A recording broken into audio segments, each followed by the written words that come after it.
Welcome back to the Lost Precursor City in Jak and Daxter. So, as you were going to say, Lewis? As I was going to say, I forget what I was gearing up to say at the end of last part. Oh gosh, this is awkward. Stall for time! You Stall bet for you time. put me on the spot!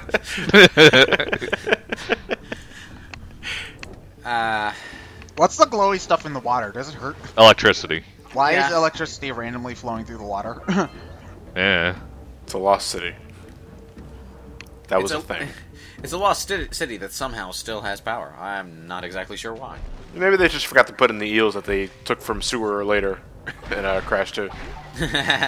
Yeah, but it is the same basic concept, except you can actually swim in Jak and Daxter, and it's not as all omnipresent in the level design. Well, it's kind of like Zelda in that regard. 3D Zelda. You can swim on the surface, and the only thing you can do after that is dive for like a second to get something below you, and then you immediately surface. Yeah, which makes getting precursor orbs that are scattered underwater a bit of a chore, if I'm honest. But Well, I think the best thing you could do with that is get Blue Eco and just swim near them. I think Ryan did that in an earlier part. yeah, although sometimes, ow, you still have to. Oh, that's instant death. Wow.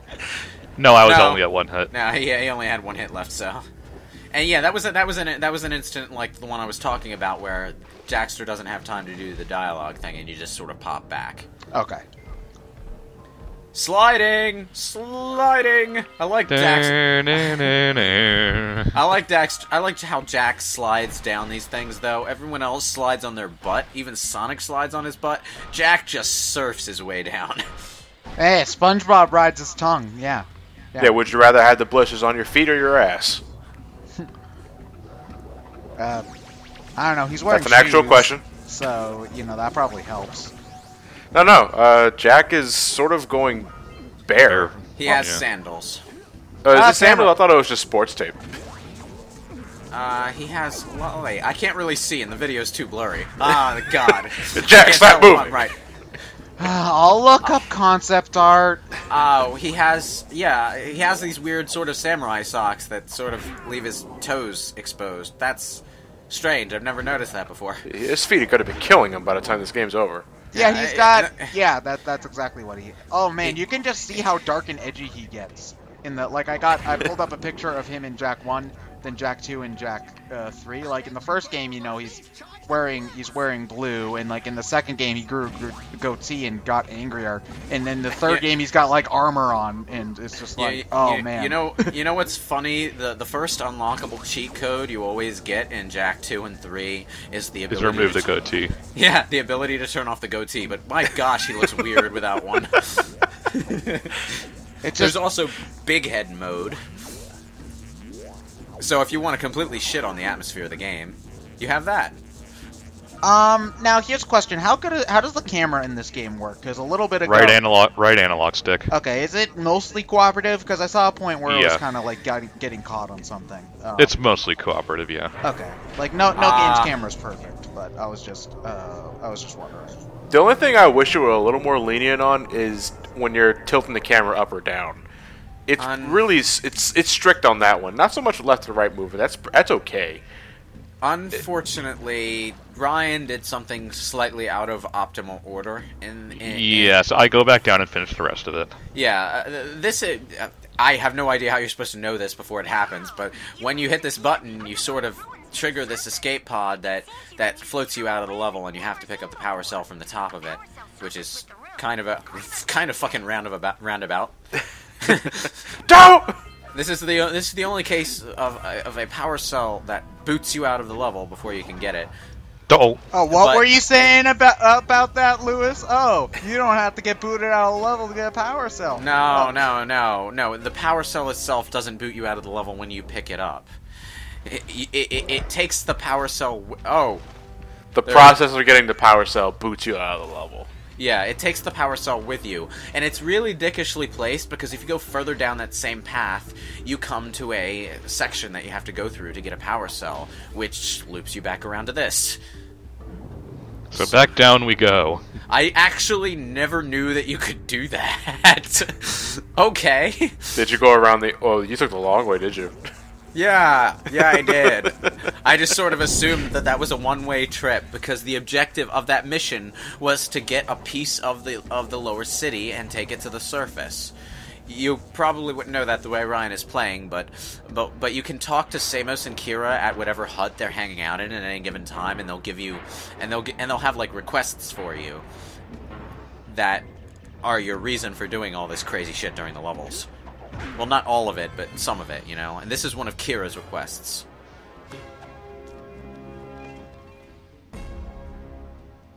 What were you doing there, Daxter? I don't understand what that was. So you said you only need 70 of these to beat the game, right? 70-something, yeah. Okay, so you're about halfway done already. Yeah. You were right when you were saying this is short. You know, not that that's inherently a bad thing, you know. I'd take short but replayable over so long I don't finish it any day. It's just... I agree. It's kind of awkward when you get to the third hub world and don't have to do anything there, though. Hey, I earned that. No, it's kind of funny, actually. I had played... You need 70-something power cells. Hey, you have 70-something power cells. Because I was actually... I played Spyro 2 a couple of months back. At a friend's place, and we wanted to play through the entire thing in one day, so I was pretty thorough in the first couple of worlds. So when I got to the last hub world, like, I had enough whatever you were collecting. I think it was... Do you need the talismans to open the levels and orbs to just basically open stuff? Yeah, I think I had gotten enough orbs in order to get to the final boss without having to do anything in the last hub world, so... You know, that was... Yeah. You know, that's not uncommon. In this game's case, I won't harp on it at all, because the third hub world's levels are a lot more, aggravating. They're a lot more spacious. And that's where Jack's running speed comes into play as kind of an annoyance for me. Ow. How much longer are the second and third games in comparison to the first one? Pretty long.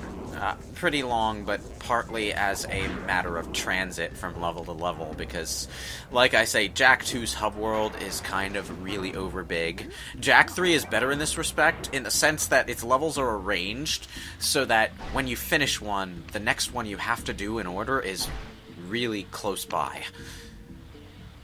So, it has a big hub area to explore, but it's not as offensive in terms of just straight progress through the game. Alright. And why are we sliding down here? To get to the next part of the level. Oh. The last part of the level is down at the bottom of this, and they sort of overload you on dark eco boxes on this slide. But yeah, oh look, there's a power cell on a biohazard button. Obviously, we should stop and dance on top of it. Uh-oh! Now, you see, if you hadn't gone through the whole victory animation and just gotten off of it, that wouldn't have happened. But yeah, wait, are we getting a Metroid Escape sequence? Yep. Yeah, pretty much. Bum. Don't be fooled by the camera perspective. This is not a 2.5D section. You can run on the Z-axis. Why did we stop the Boogie Woogie? The camera is a bit stupid in this area, though, because it's a little too low. I mean, it tries to focus on the Dark Eco. It'll get higher as the Dark Eco gets higher. Now, you said that the bad guys in this game become the good guys in the next game. More so just somewhat allies. They're there as part of the world, and the bad guys in the next two games are also threatening them.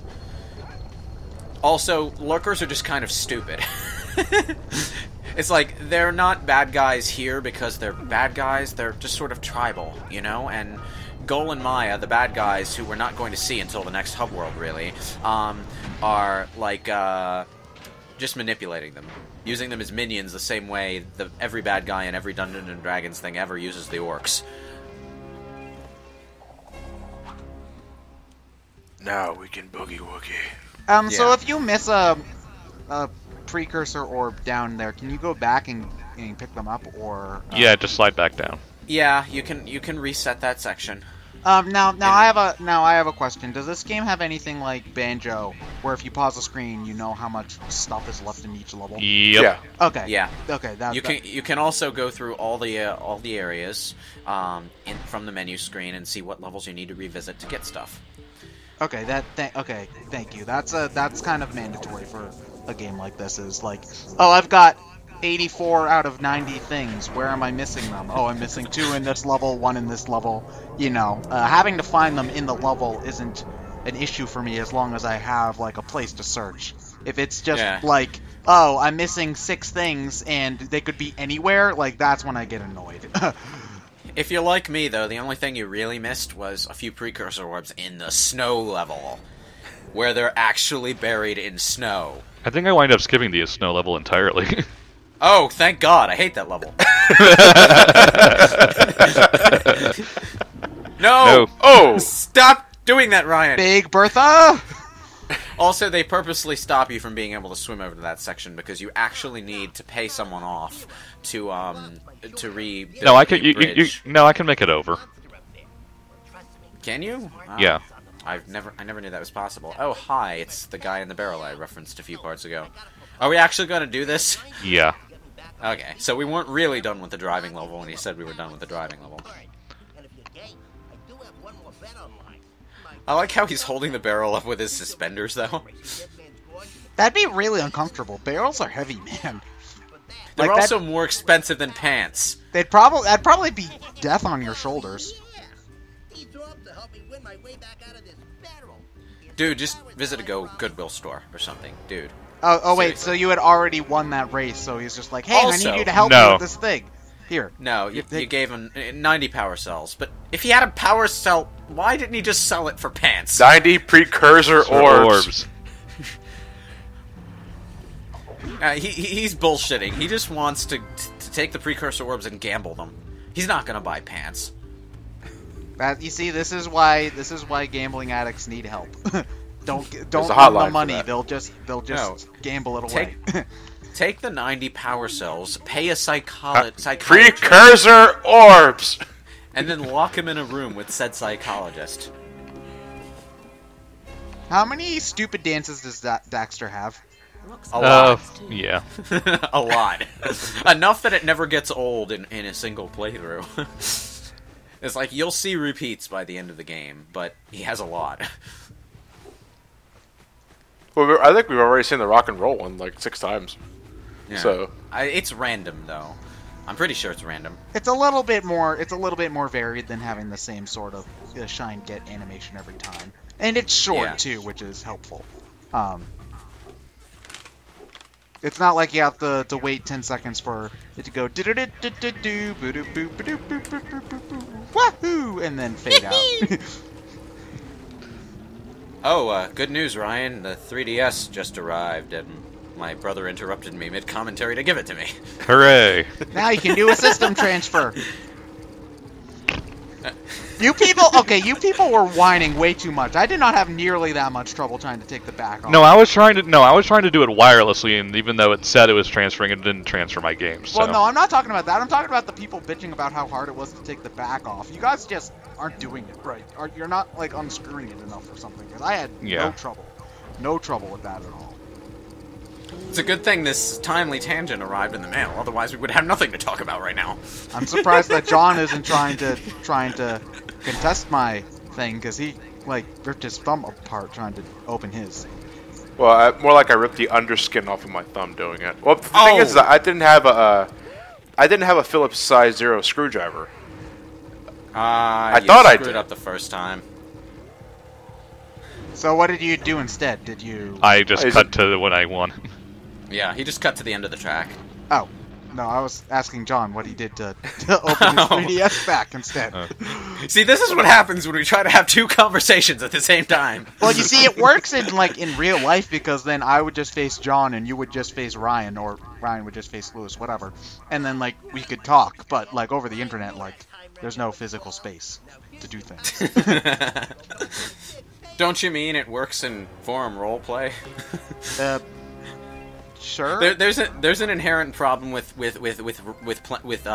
role playing through a story in story chunks, because you could be talking to like 2 or 3 people at one time, but you still have to confine all your responses to a single post, right? So you're going to respond to everyone all in one post, and they're going to respond to you all in one post. I single-handedly defended this village from those horrid creatures for almost a year. I like how this guy's helmet visor just flops like a hat. Oh man, that guy has way too much alone time if only one of his arms was that big. Like, look for a date, dude. Ted. Every day is Masturbation Monday. But it's Masturbation Friday, John. No, it's not alliterative. It doesn't work. Dude, I don't want to think about doing that with that arm, okay? It's obviously huge, metal, and cybernetic. Hey, it might have. Yeah, for maximum effectiveness. Anyway, yeah, this is actually the point at which we learn why we're collecting power cells here. I love the way this guy is so dramatic, by the way. It's like a wrestler. And then he just says this last line in such a bored tone. So do you ever get the power cells this guy took? Or...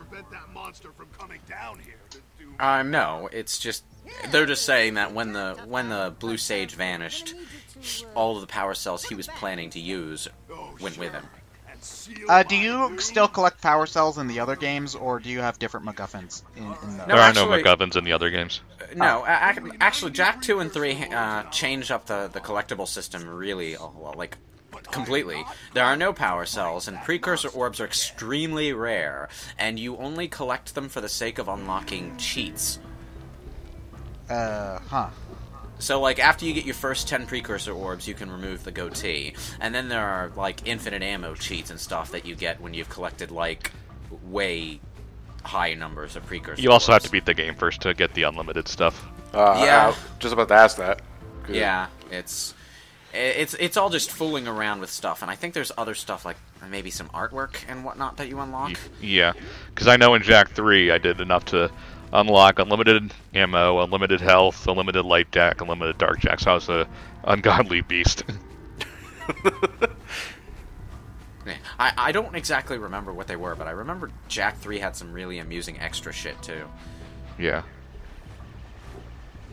So what now? I mean, are we done with the second hub, or...? Nope, we still have one more level to go to, which is the Boggy Swamp.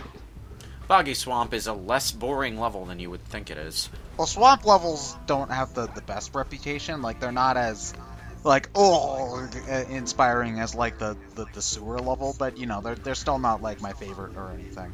Just because swamps smell like poo gas. How do you spell that? I don't know. No, I'm just referring to what Ted just said. Like, Oh, is that an accolade you can find in the back of a box? Well, I wouldn't buy it if it was. But there's but there's quite a lot of U's, G's, and H's with maybe a few L's and a good K in there for good measure. Okay. You're actually talking to Samos to find out what's going on in the next level. How about that? Yeah, I wasn't quite sure where to go.